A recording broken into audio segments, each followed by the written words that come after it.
Hello, hello, and welcome to another episode of Cometcraft. I am Comet. This is episode 7 of Cometcraft, and I am very excited to be playing today. I have been away for a little bit, actually at my new job, working away, making that money. And no, I have been working, and I just actually haven't been able to find the time to sit down and just play some Minecraft on the world. And I'm super stoked today to actually have found the time and just, relax with you guys and play some Minecraft and do some building. Off camera, back last episode, we had caught this fish. I'm going to name you Dave, sir. I hope you like your new swimming hole. We got that ritual praying spot done over there, which was pretty cool. I have some more plans for that area. I'm really loving the look of this cave, just how it's all dirty and earthy up here, and then it slowly transforms into just purely cave. I do have one problem that I logged on and immediately saw, is these are all full to the brim with just junk. Obviously, like, I have more space in here, but to keep things organized, I'm going to have to start expanding a little bit. So I was looking at our cave, kind of doing the mathematications and figuring out which walls we're gonna real estate, home improve, bust a hole in.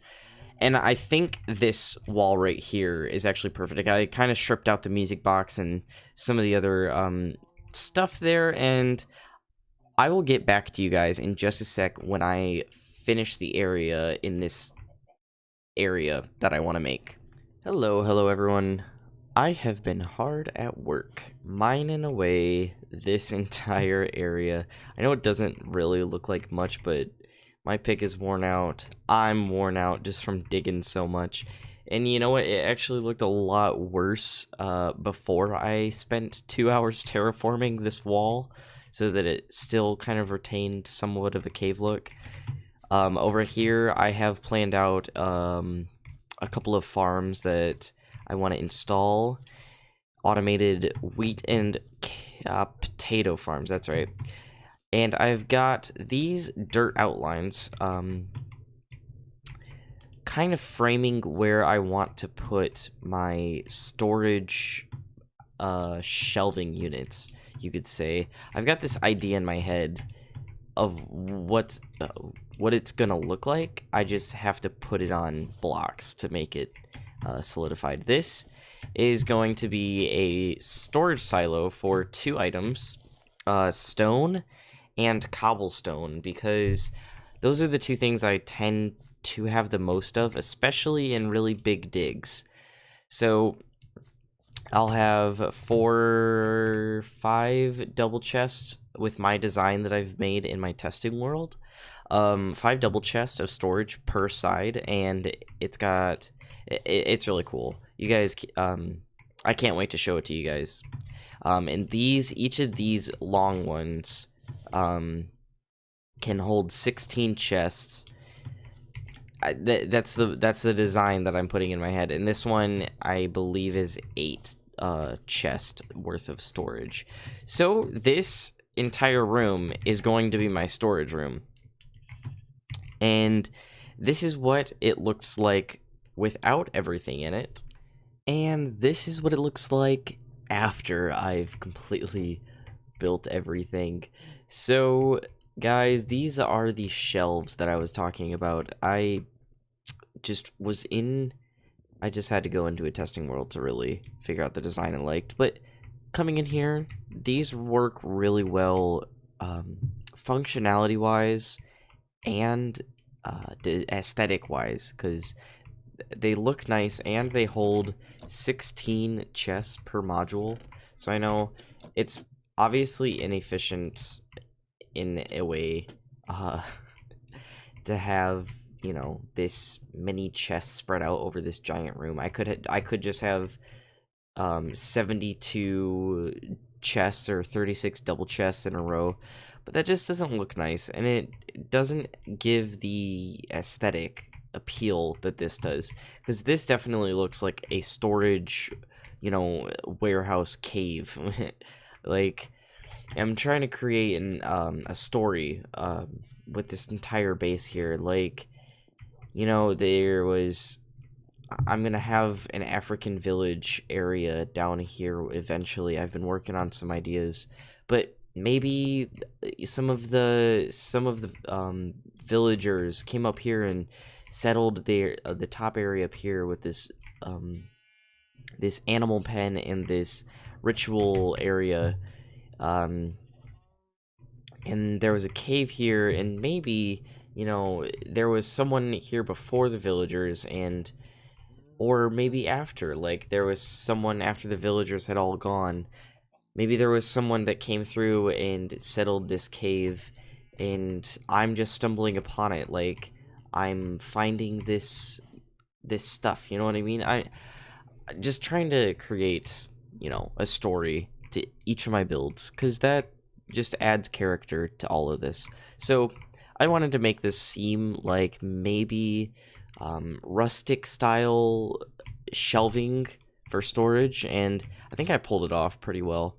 Obviously this is not done in here at all, but it's getting pretty late in the studio, and this is gathering all this wood to make all this stuff took quite a while, quite a toll on time, but I will be back tomorrow organizing all of my storage stuff, all of my items into these chests, and after that we will begin the age of redstone farms. I swear it's probably just going to be a couple episodes of just me building redstone farms, but that's all I have time for today, so I will see you guys tomorrow. Hello guys, it is the next day. I'm feeling a little bit more refreshed now that it's not so late in my little office here. Before I go ahead and organize all this, just because I wanted to use up a little bit more of the wood and give some more space for my stone and cobble storage, I'm actually going to build up these storage silos, and I thought it'd be a good time for another time lapse. I haven't done one of those in a while, and I actually genuinely do like making certain clips into time lapses because it looks kind of cool. Maybe I'll talk over it, maybe it'll be music. You'll never know. Alright, let's get right into the building. Welcome to my very first time-lapse talk. This is just something that I wanted to do a little bit into the series as a way to connect with you guys.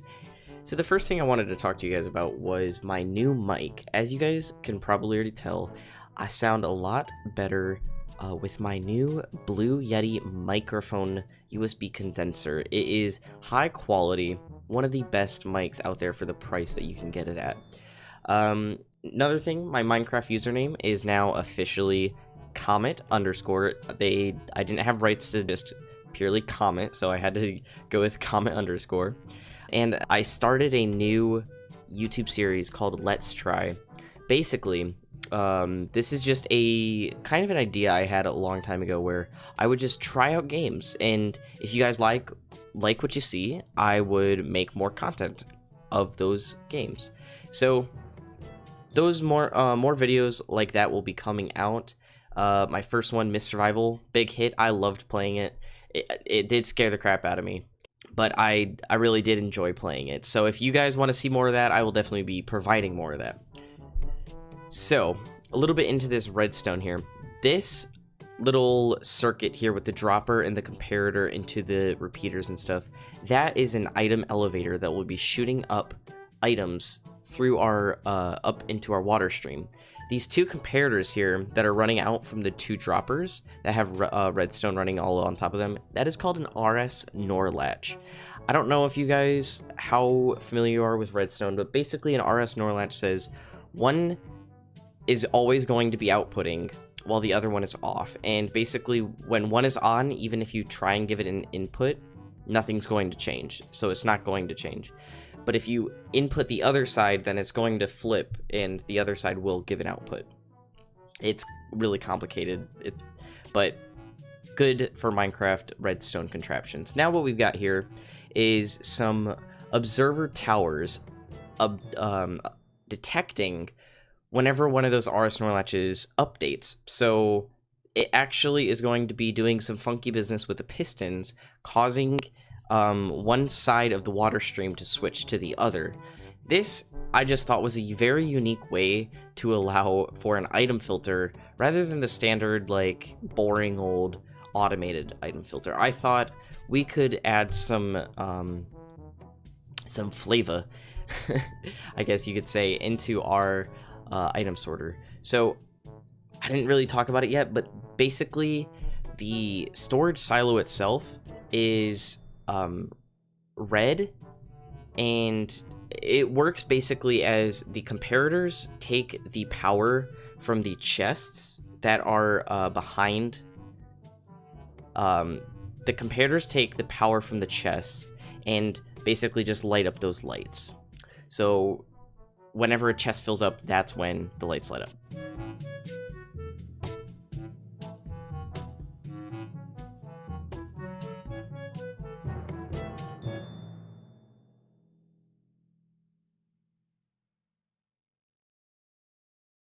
Alrighty guys, I hope you guys enjoyed that little time lapse I put on for you. Now, I am so happy with this build. I like just the design of it, you know, and the functionality of what it actually does. It's great because it's actually a useful build. And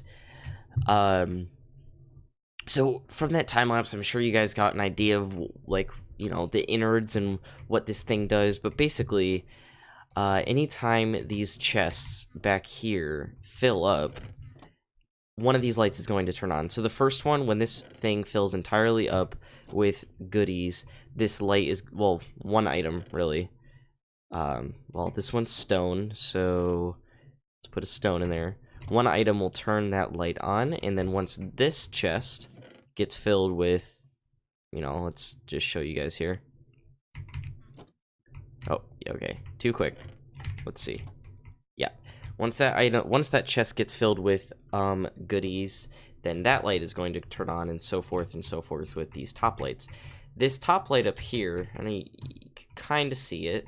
That's the indicator light for when things have changed. And what I mean by that is, up here, there's actually a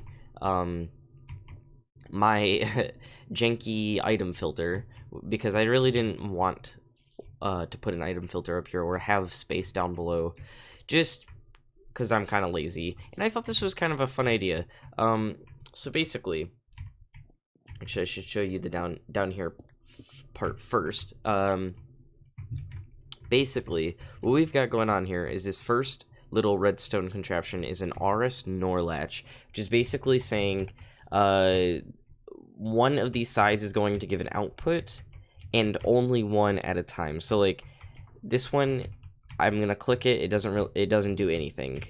As you can hear, it's not changing. So then we walk over here and click this side, and it changes. And if I'll show you again, click it, nothing changes. But then if we click over here, it changes to this side. So basically, all this is controlling is these two RS Snorlache comparators into these redstone lines, which are detected by this observer chain, which update that daylight sensor right there. And that just lets me know that the system has switched. And up here, I'll show you. So if I click the button on the right, then it's going to pull back this block right here, allowing for blocks to cycle in to this side of the water chain. And if vice versa, if I click the button on this side, on the left side, this piston will pull back its block, and this piston will push forward its block. So it's a pretty neat system. It's just a switch forth, back and forth, back and forth. It's I thought it was just a neat idea. What I got in one of my testing worlds. Sorry, my My dog just is putting her head in my lap while I'm trying to record. Sorry. So, yeah, and I like that you can see this water elevator right here. Basically, the way we've got that going is, let's switch it to stone. I'll show you guys filter in action. As you can see, it's set to stone now. So we put the stone in, and we've got a simple water item elevator down below. That's what you hear the clicking right now. And I put 17 pieces of stone in, so we should see 17 pieces of stone finish. That's wonderful. So these storage silos are now all done.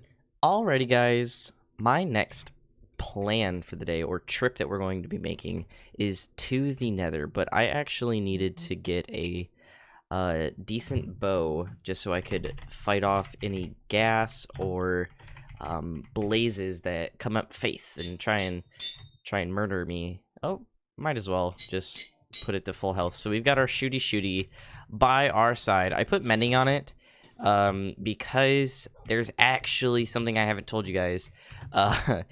Last episode, off camera, I had been mining in my strip mine and found a skeleton spawner out that way. So we have actually an infinite source of bones and arrows. So I'm not too worried about having infinity on it. I'd rather just, okay, we should sleep before we go, because these guys are gonna wreck my face.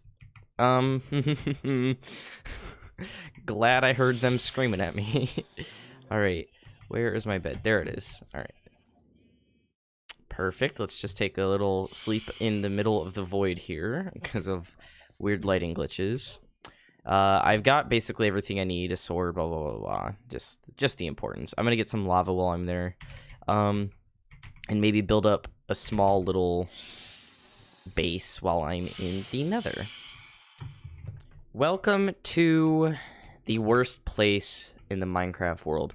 So, I came in here, against my better judgment, trying to find a blaze rod, because I really want to get potions brewed up, and I want to get blaze rods so I can make ender eyes and start on, you know, getting ender chests, and just generally finding another fortress is good. Okay, I wanted to find another fortress today, and I've been searching for an hour now. I'm almost 1,000 blocks away from my starting location. Have yet to find anything.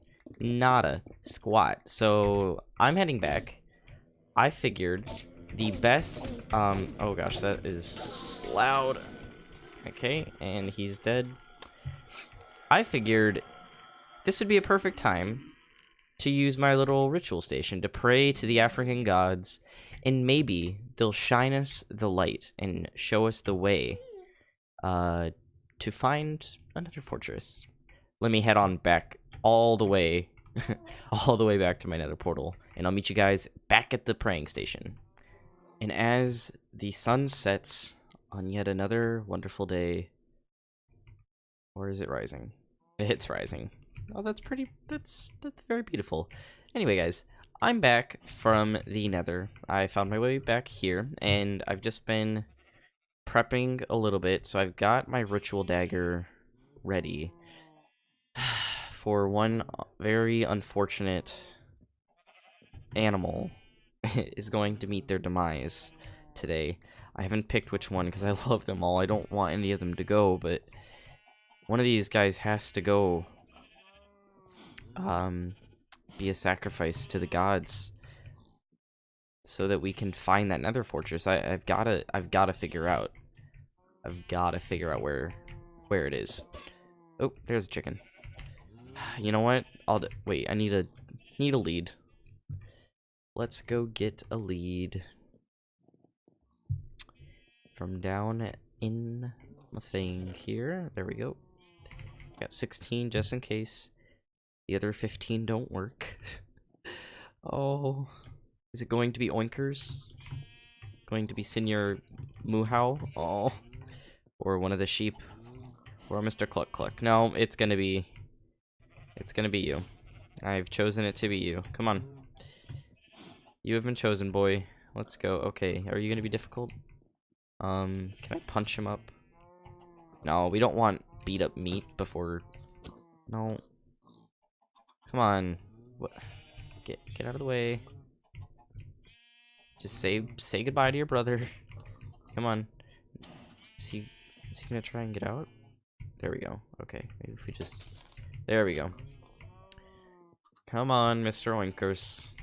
We've got a date with destiny for you. And I figured the pig would be fitting because he's a pig and we're in the Nether with pigmen. So how do we want to do this? Are we gonna do fire or are we gonna do the ritual dagger? What do you think? Yeah. It's probably not gonna be worth anything if we just burn you. I'm so sorry about this, but... Oh... Hello? Can you hear me? Hello? Kahmet, head north of Rutendo. What was that? Head north of Rutendo. Huh. Okay. Well, that way south, that was that's north. Okay. We've got a response, guys. I mean, I'm assuming, so north of Rutendo. Oh, here's someone. Oh, sorry. Get a dog. Alright, sit back down. You know what? You can have some... Should we keep the raw pork? We should probably keep... Yeah, we should probably keep the sacrificed pig a little bit longer. Head north of Rutendo. So, this god that just spoke to me... Is this Rutendo? Are we on the mountain or village or whatever of Rutendo? Is that... I'm assuming that's true. So, I'm gonna head north and see where it takes me. So, I've been heading north for a while. You know, by horse, and if my bearings are correct, this is the ocean that had the one ship that we had found on our sea turtle trip. Oh, what's that over there? Huh. We've got like wood. Oh, it's a ship. Oh, those are masts. Okay. Okay. That makes sense. Hold on, let me just tie up my horse. Okay, he's all tied up now. So, man, this is a sunken ship. This must have been where that lady was, the salty dog. That's funny. This must have been where that mysterious lady voice in my head was telling me to go. You know, let's go through this hole. Check it out in here. Okay, so it looks like it crash landed into the side of this mountain, filled up with stone and stuff. Let's just cave it out a little bit just to see what's going on here. Cause I know there's chests in here. Yeah. Oh, there's one. There's it. There's one of them. Let's get into the air pocket there. And let's see. Oh. Okay, so there's lapis. Is that what the lady was telling me to get? I'm sure. Or it's not. Bottles of enchanting. Okay. Books. These look interesting. Let's check these out here. Book of Imani and Captain's Log number 23. Oh, they were pirates. Arr there, matey.